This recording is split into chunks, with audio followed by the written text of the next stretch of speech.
another edition of WRAL Triangle of Two. I'm Mark Bergin. He's Pat Welter. And Pat, we're coming off Battle of the Blues, Duke, UNC. UNC losing the entire game. Seth Trimble's three late secures the win for the Tar Heels. There's a court storming. UNC gets a $50,000 fine.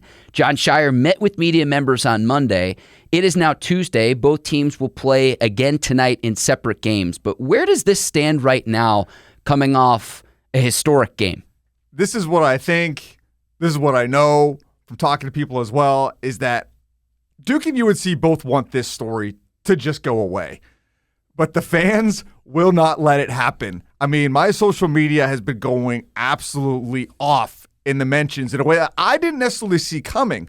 Right? Like Jon Scheyer comes out after the game and, you know, a play maybe straight out of the Coach K playbook flips the script. Right? Like this story should have been about the Seth Trimble game winner and Duke potentially collapsing again in the final moments of a big game.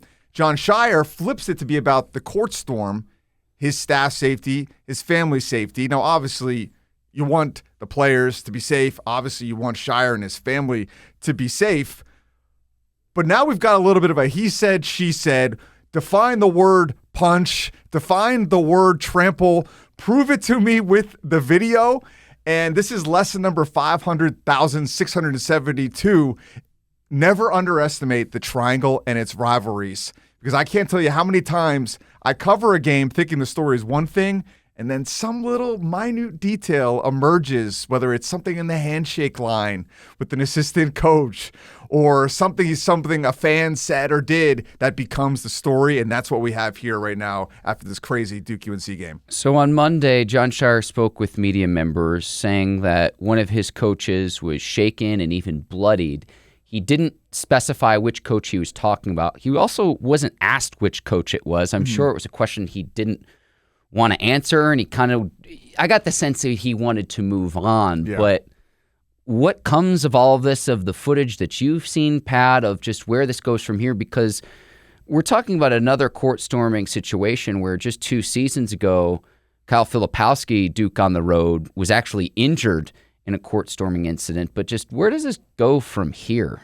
Right, like Duke and Scheyer are particularly triggered by court storming, right? And you nailed it right there. The Kyle Filipowski situation at Wake Forest, February 2024. Wake upsets Duke.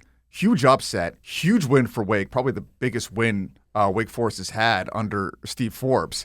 And what happens there is that Filipowski gets his knee kind of buckled. And at that season, Filipowski was Duke's best player. So Scheyer was right to come out and be upset about this. Like, players have to be able to safely get off the court. And he got stuck in the middle of the court. So that prompts the ACC and Jim Phillips to enact what has been known as the Filipowski rule, where a policy gets enacted.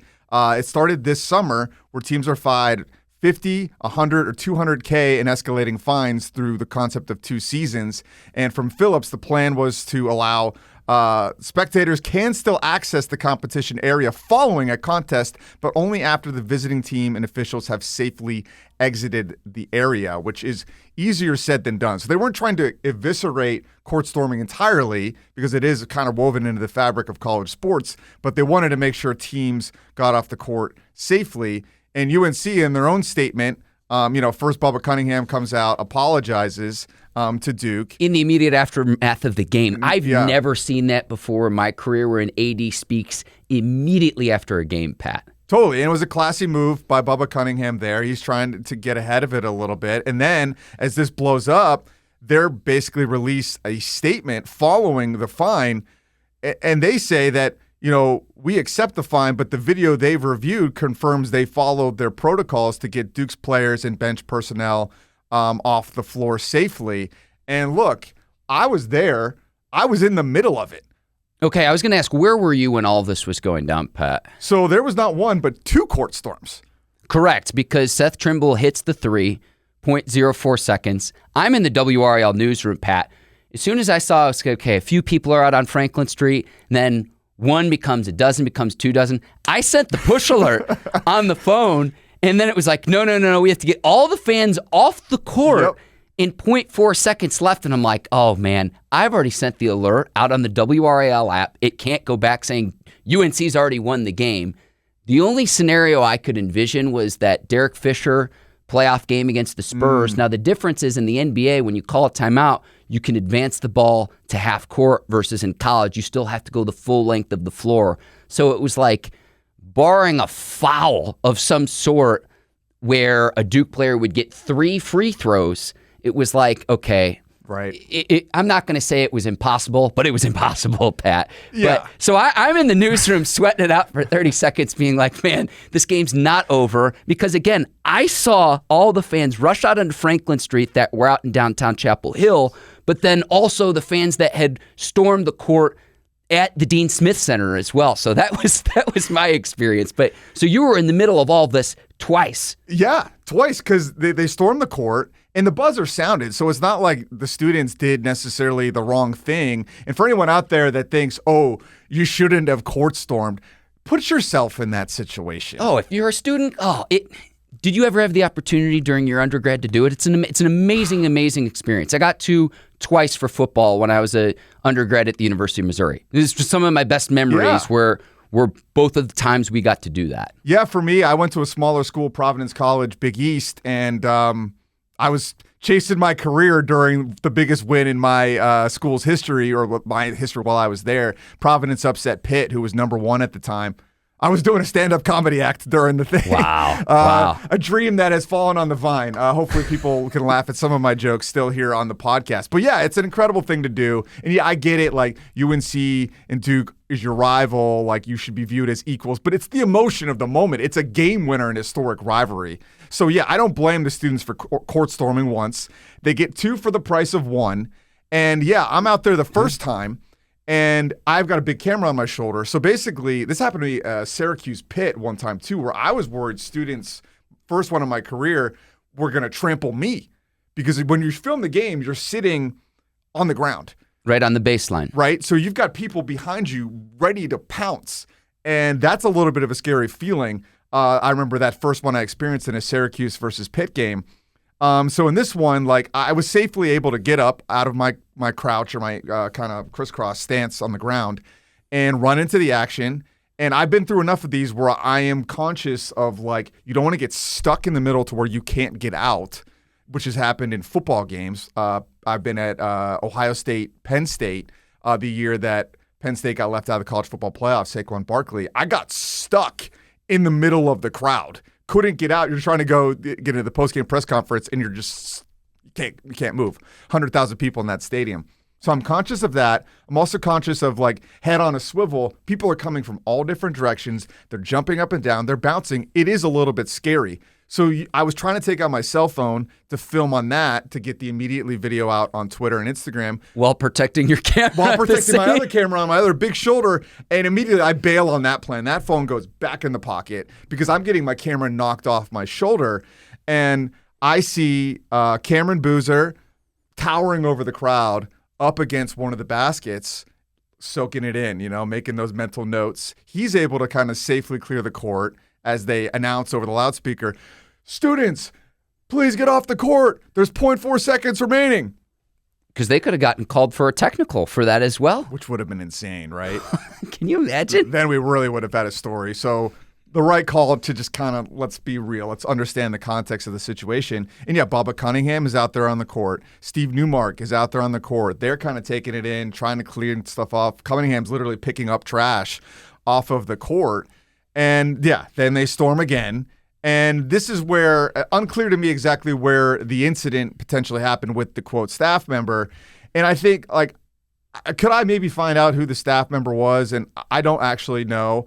But I think people that do know, there's a reason to not release the name, right? Because if you did, and they might find out, because if this guy has a black eye and a bloody lip to what Scheyer has said, we might be able to pick that out, or internet sleuths will probably pick it out on the sidelines at Duke's next game. If they haven't already. They haven't already. But, people get kind of scary now, like attacking people. So, protect this person's identity. And there's, in the world we live in, it's a crazy world. So there's a reason not to release the name. But here's where we're at, I think, Mark, overall with this story. Scheyer comes out after the game, says, quote, I got staff members punched in the face, plural. Okay?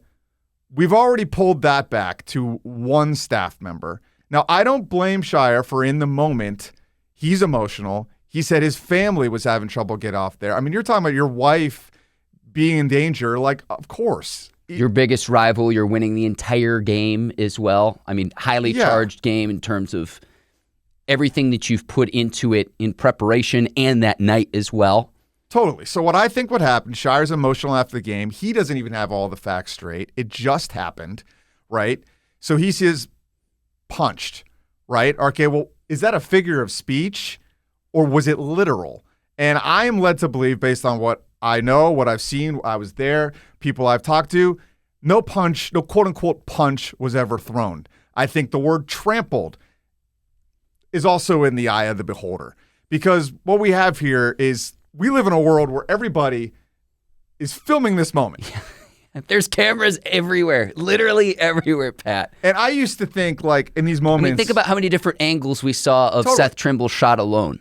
100%, right? And they're filming, not just because of the court storm, they're filming because they know there's a possible chance at a buzzer beater in this moment. So they're filming the buzzer beater, and then they're filming the final 0.4 seconds. And I used to think, why are you filming? Who cares what your stupid cell phone video looks like? That was 10 years ago. Now this is just currency for social media, so I get it. I mean, if you talk about the Franklin Street camera that we had, it might be a million video views at this point. I know It's around 900,000. We had Carlisle, who's a UNC alum, works with us, coworker of ours, Pat. She got us video very quickly of Seth Trimble's shot. We posted that on our Facebook page. 250,000 views of that shot alone, just of her vantage point that we posted in real time. And that's just one platform we have here, Pat, of let's get this video as quickly in as many different places as possible. So you're exactly right about that. You're spot on. Here's the thing where I'm at with Scheyer. So in the aftermath of the game, this was his direct quote. He says, they won, they should celebrate. They want to court storm. But just let's get our guys off safely. That's it. That's where I'm at with that. End quote. I'm fine with that. But then after the 2024 incident, just 2 years ago, Pat, when Kyle Filipowski got hurt, he outright asked, quote, when are we going to ban court storming, end quote. So maybe the change in his view is how the ACC has a new policy. But to me, I'm like, wait a second, how the story has changed. 2 years ago, he wanted to ban it outright. Now he's saying he at least understands it. So it's like, which is it? Right. And they're always on the wrong end of it, right? Like, teams always court storm on Duke. That's fair. So I get his frustration, but he's had a couple opportunities here to pull back his language. And maybe he's caught, right? Because he doesn't want to, everyone on social media is saying, Scheyer lied. I think it's just a figure of speech, punched, trampled. But he did have an opportunity Monday where he gets asked about it. He indicates that the staff member is fine, that he had a bloody lip, was disheveled, said that person didn't know what happened, said they were trampled on the floor. So even that person's own narrative of their own story is slightly unreliable here. I mean, this is like the famous film Rashomon, where you get all the different views of the same incident and the truth gets mixed up. I understand the sentiment. I understand even on the Monday after Saturday night's game, it's your biggest rival. It can't be fun to where you're winning the whole game. I was very surprised. I have to be candid with people, and maybe I'm getting too in the weeds here, Pat. I was surprised there wasn't a single reporter to ask him, oh, well, which staff member was it? And let him answer that question however he wants to. Yeah. I was surprised about that. And again, I think he wouldn't say the name because to protect the person's identity. I would let him do that, though. Yeah, sure. That's our job, right? That's bad on us. No one asked him that. No one did. Now, Shelby Swanson, News and Observer, did ask him to clarify, about the punch. So that was the one guy who got punched. This was on Monday. That was Scheyer's chance to pull back on the punch because it seemed like he was, in his first answer on Monday, Connor O'Neill asked him about it. It seemed like he wasn't indicating that there was a punch, and then Shelby asked him to clarify, and he goes, yeah, that was the one that got punched. So again, I don't think Scheyer is lying here. I think he's got caught a little bit in his words. He's still upset about the loss, but ultimately I do think both schools want this to go away. And after talking to people and through my own logic, there is no video evidence of a punch. It is not out there. If it is, please bring it forward. but it is not currently available, I think, to the people that need it. There is no necessarily evidence of a quote-unquote trampling. There is video of somebody falling down and getting up, of a staff member of Duke. That, to my understanding, is something that is available, but I think both sides want this to go away. The fans will not let it happen.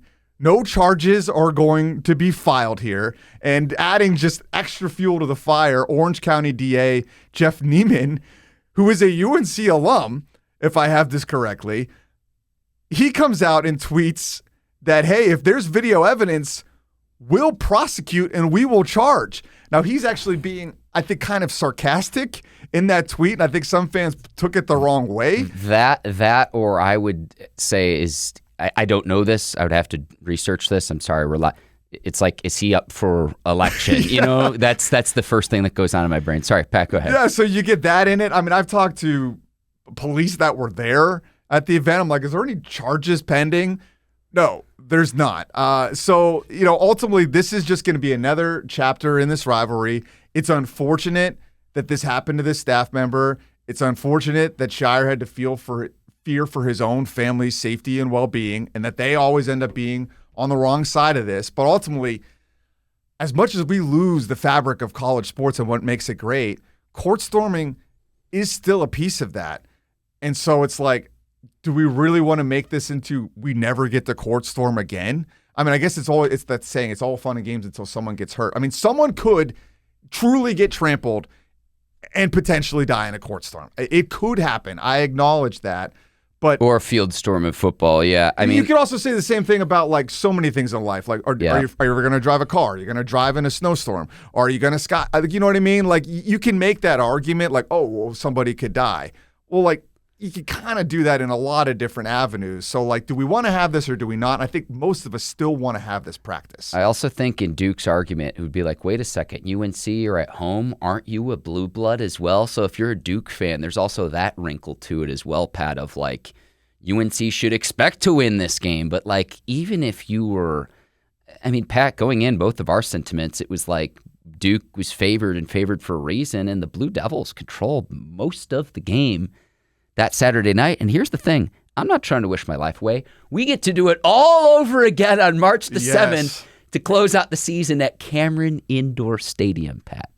And this raises an interesting thought experiment I've had, because now we have, I was really hard on Hubert Davis after the Cal loss because of his pattern, right? Of his team repeatedly underperforming relative to talent, not kind of like being a disconnect between the way Hubert preaches energy, effort, and the Carolina way, and his team repeatedly not seeming to match their coach's personality. And the Cal Stanford loss coming off the heels of the SMU loss was like the low point of like, wow, there really is a disconnect here with this team that is maybe the most talented he's had is underperforming maybe the most of any team he's had, at least since Caleb Love, the sequel.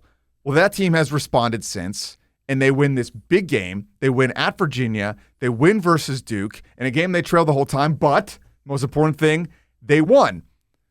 So I'm looking at this, and I'm like, well, for all the warts that there are under Hubert Davis, and there are many, missing the tournament, almost missing the tournament last year, maybe that first Final Four run, a national championship run being a fluke, all that beside itself, the guy wins big games. He beat Coach K in the final game of Cameron. He beat Coach K in the Final Four. Now, I would take Scheyer's resume, I think still, 6 ways from Sunday, but we have a pattern emerging here with him. Is it sample size? A part of me is just being a little facetious here and pointing it out. But we have a second-round exit now to Tennessee. Okay. Yeah, I've got the results here in front of me too, but we have an Elite Eight loss to NC State. Further in the tournament, though, yes? Yes, but an NC State team that shouldn't have even been in the tournament, okay, barring their incredible ACC run. And then last year we have this collapse versus Houston in, yes, the Final Four, but further.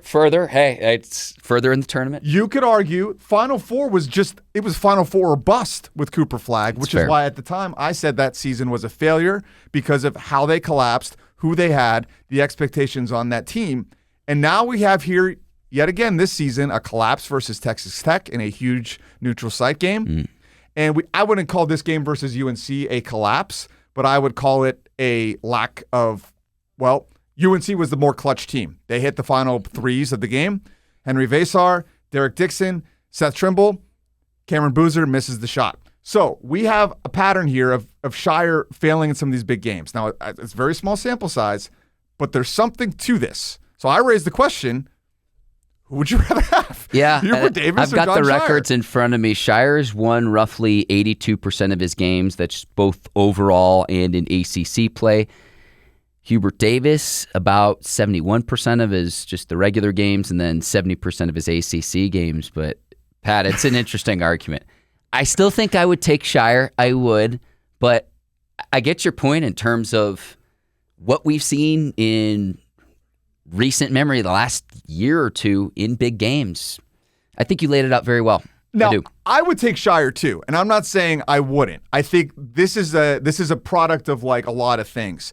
Like Hubert Davis and his strengths are the emotion. So there is something to, he comes out and says every game is the same, but the way he actually is as a person and the way he's able to tap into motivational edges and the history and preaching energy, effort, and toughness and defense, it lends itself, I think, to big games. Scheyer, on the other hand, and maybe a lack of consistency in the rest of them.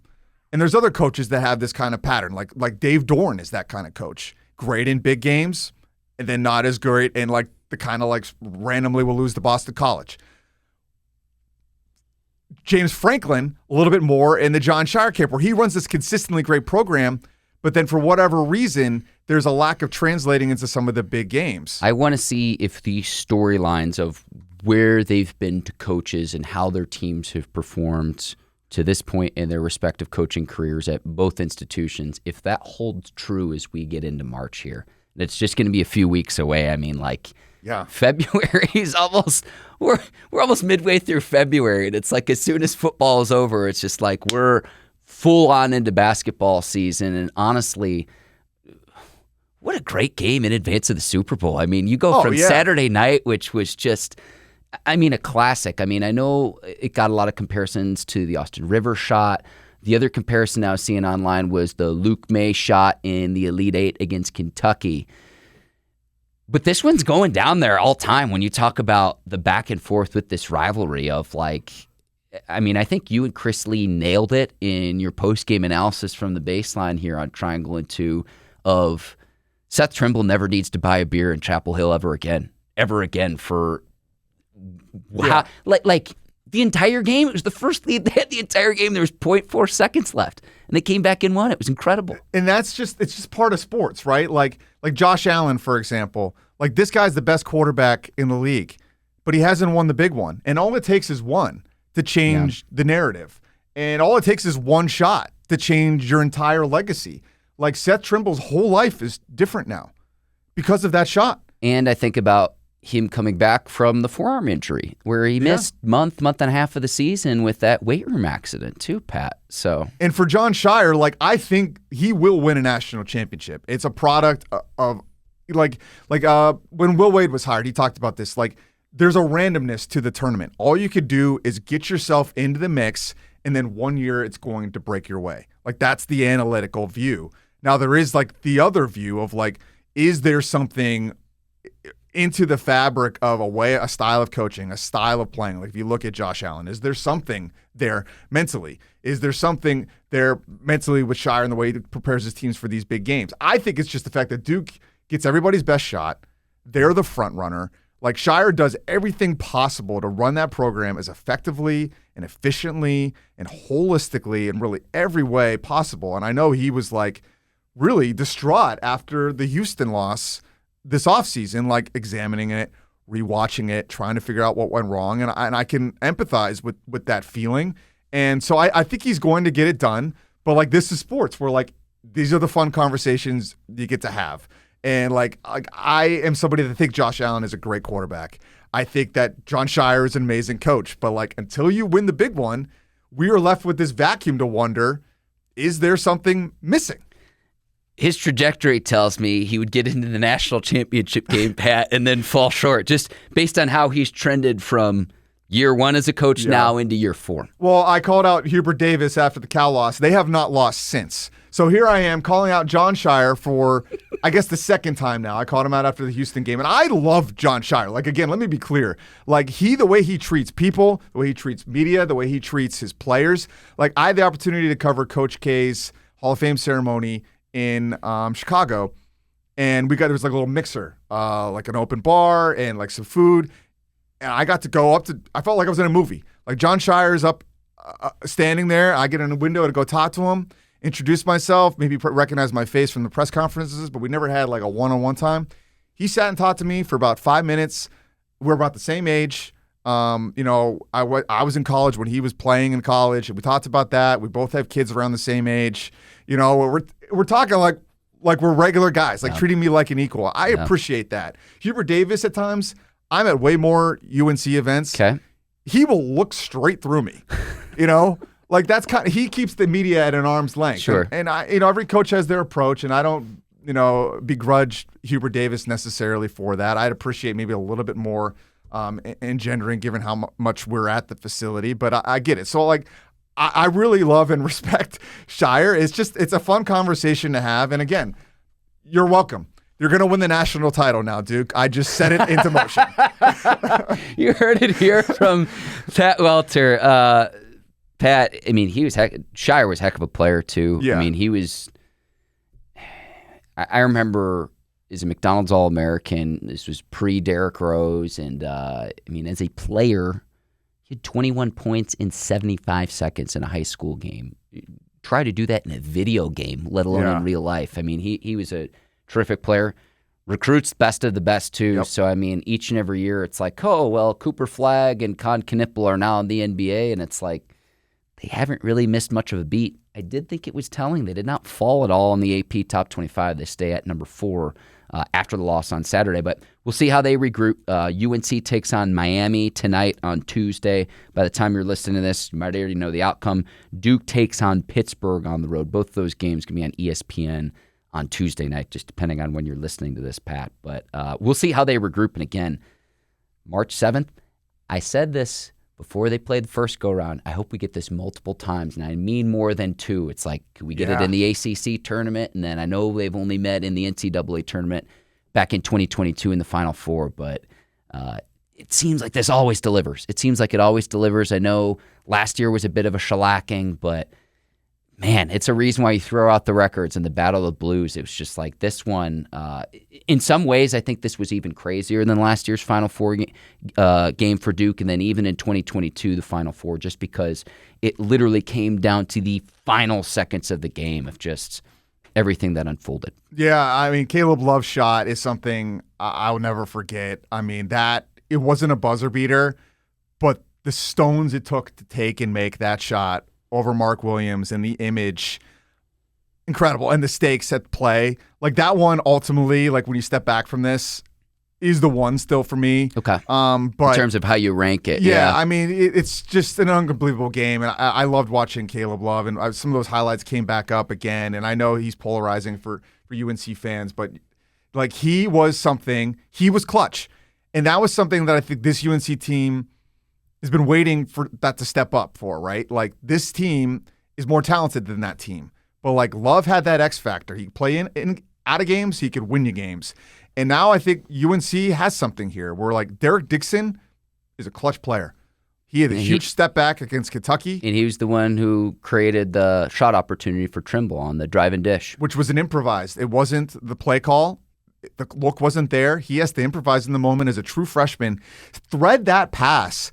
Like I was looking at the photos in slow motion next to one of the photographers, Robert, from the News and Observer, and we're going through frame by frame. It's like, how did he get this ball through, I think it's Caleb Foster's hands, out to Trimble in the corner? So he's clutch. Now Trimble has this moment, and Caleb Wilson was the better player versus Cameron Boozer in the game. Especially in the first half. Yes. I thought in the first half, Wilson really carried UNC and kept them in the game because other than him, there's one other player who escapes me right now, Pat, but it was like him and one other player for UNC in the first half, and then it was just like, then in the second half, stepped up. Yeah, everyone else kind of contributed. Yeah, because if he didn't do that in the first half, I mean, that game's over. I mean, they were, as hard as they were playing defensively, they weren't making shots. They weren't getting consistent good looks.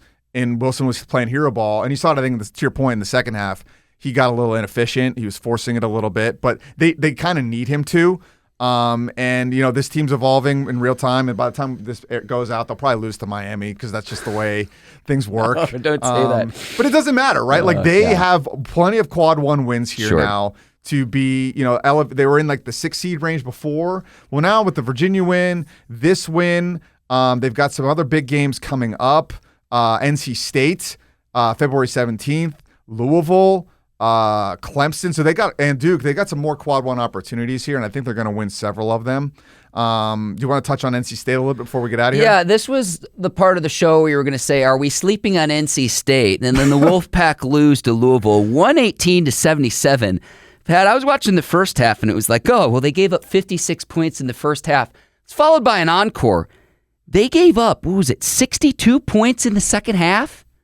I mean, it was just like between was it Michael Brown Jr. and Ryan Conwell for Louisville. Brown had 45 points. Themselves. Conwell had 31. Yeah, that's 76 points if my math is correct.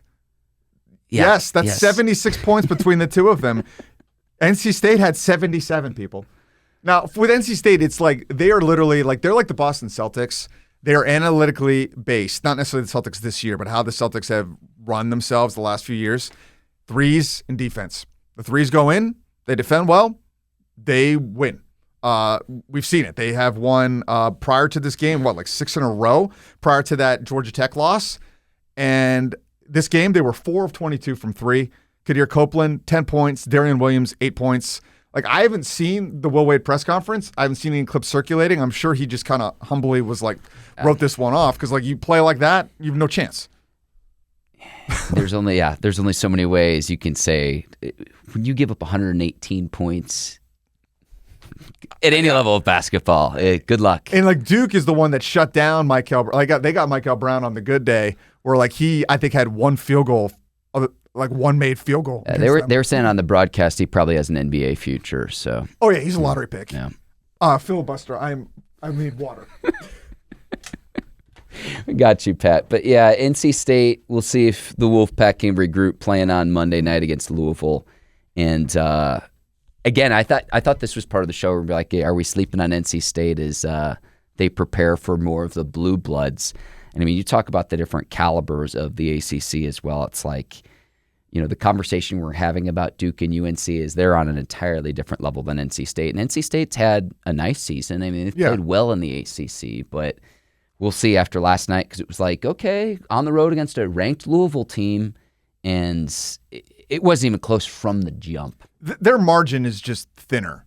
Again, they hadn't played a lot of the top teams in the ACC until recently, and then they get the win at Clemson, they get the win at SMU. Those are big quad one wins that kind of quieted that doubt. They're an analytics-based team. The analytics likes them. They're 27 in the net. They were ahead of Carolina in the net prior to the win over Duke. UNC leapfrogged them.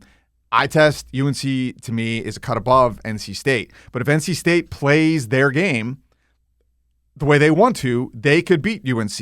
They could beat Duke. If the threes go in and they defend, they could do it. I think the lack of a rim protector is an issue, but their positional length allows them to defend well. Yeah. And they've kind of slotted into identities, like Kadir Copeland as the main ball handler. He's the Batman, I think, of the team, and he has a nice rapport with Van Allen Lubin. I think they're simpatico on the pick and roll, knowing where each other are going to be. I think Copeland does a really nice job of setting the big man up.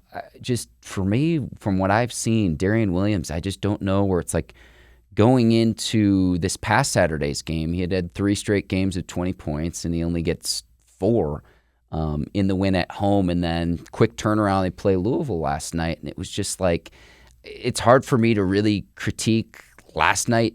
I mean, because State scored 77 points. I mean, but again, I look at defensively, it's lack of rim protection. It's that can't happen against the best of the best because, again, if you have 100 points in college basketball, Pat, you're not going to win very many games. So we'll see where they go from here. Yeah, I mean, a few weeks ago they were in danger of missing the tournament the way things were trending. They have reversed that. Wade, to the words that he said at his press conference, we're going to be one of the top teams in the ACC. We're going to make the NCAA tournament. It's not going to take a whole lot of time. I think they're safe to do that. And like you said, you get in the tournament, anything can happen, and this is year one for them. So again, like I'm not gonna go all in on criticizing NC State right now. I think they are where they should be. All right, Pat, let's wrap here. Any legendary road stories, dad stories? Yeah. I always like getting the pod here. Do you have anything to share here with the listeners and viewers of WRAL Triangle and 2? Big dad weekend. Now I worked the whole weekend. Now, for the viewers who don't know, I have a daughter who's 8, I have a son who's 5, about to be 6, and I have a 1-year-old whose first words were football.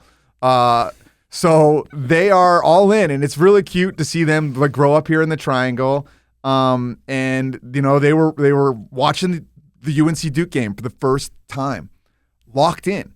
And I'm not a UNC, NC State, or Duke fan, but I'm on the UNC beat primarily. Growing up, I probably leaned UNC. So if anything, my kids are probably going to root for UNC in the game. Got you. And they're locked in. They stayed up the whole time. My wife let them watch. My wife sent in pictures of Johnny just locked in. And he got to see a buzzer beater, core memory. Then they get the Super Bowl the next day. I come home last night. They're like, my daughter Emma comes in. She's like, Daddy, that game wasn't very good. And it got so bad. What more needs to be said? It got so bad. They were rooting for the Seahawks because I grew up in Pittsburgh. They're not Patriots fans, but we root for Drake May as the local guy. But we were rooting for. It was a Seahawks game. I might have had some money on the Seahawks as well. So it was a Seahawks family Super Bowl.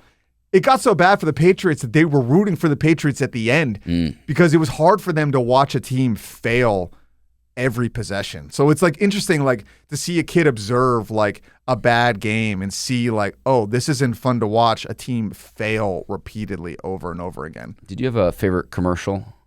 I'll give you mine if you need a second to think. Yeah, go first. I absolutely loved the Bruce Arians tight ends get checked for prostate commercial. I thought it hit the right tone. I thought it was hilarious, but I also think it's a very important topic. I'm almost 40. It resonated with me because 3 of my 4 grandparents had some form of cancer. So it was it was brilliantly done. I rarely say anything is a 10 out of 10. That commercial was a 10 out of 10 in terms of all the different tight ends that they had, taking a comedic approach to a very serious issue. I have no notes. That was my favorite one. It's when I think back on that, it's very positive message, very important message. That was my personal favorite. And, not to get political, I'm going to keep politics out of this. The halftime show, really interesting experience as somebody that has very limited Spanish, very limited exposure to Bad Bunny's music. Really cool to just kind of let that wash over you as an English-speaking person and somebody that loves the language of film storytelling and try to take away the message of what was being conveyed. And it was just a thrilling few minutes to kind of observe and let that kind of wash over you. I thought it was really cool. Here's where I'm at with that too. It's have there been better halftime shows or worse halftime shows? Sure. We're still talking about it days later. So to me, it's was it effective? Was it entertaining? To me, the answer is yes, because we're still talking about it here days later. And I think the political message that was sent wasn't on the nose. You watch the Grammys, and I think this is what turns a lot of people off from these conversations is you come out and you just say this kind of didactic statement in your speech, and people are like, who are you to say this? Do you even really know what you're talking about? And I understand that standpoint, and then it just turns off the dialogue. Well, I think what Bad Bunny's Super Bowl halftime show is it opened a dialogue where it wasn't attacking necessarily another side. And if I haven't translated every line of the lyrics, but it didn't seem to be something. It felt inclusive, it's here's my culture, here's where I'm from. It's a celebration, and then it was fun too. And then you get what was it, the Sharks with Katy Perry, and now we have the Grass People. So we can even get that little fun thing to kind of hang our hat on. I think something everybody can enjoy. Bad Bunny fan and WRAL Sports Pat Welter. I'm Mark Bergin. hopefully we taught you something about Duke UNC. Hope we entertained you. If you enjoyed this conversation, please do us a favor. Hit the like and subscribe button here on the WRAL YouTube page. And if you find WRAL Triangle 2 on Apple and Spotify, please leave us a 5-star review. Pat, as always, a pleasure, my friend. I emptied the chamber today, so I'm out. I got nothing left, baby. Triangle 2, like and subscribe. So long, everybody.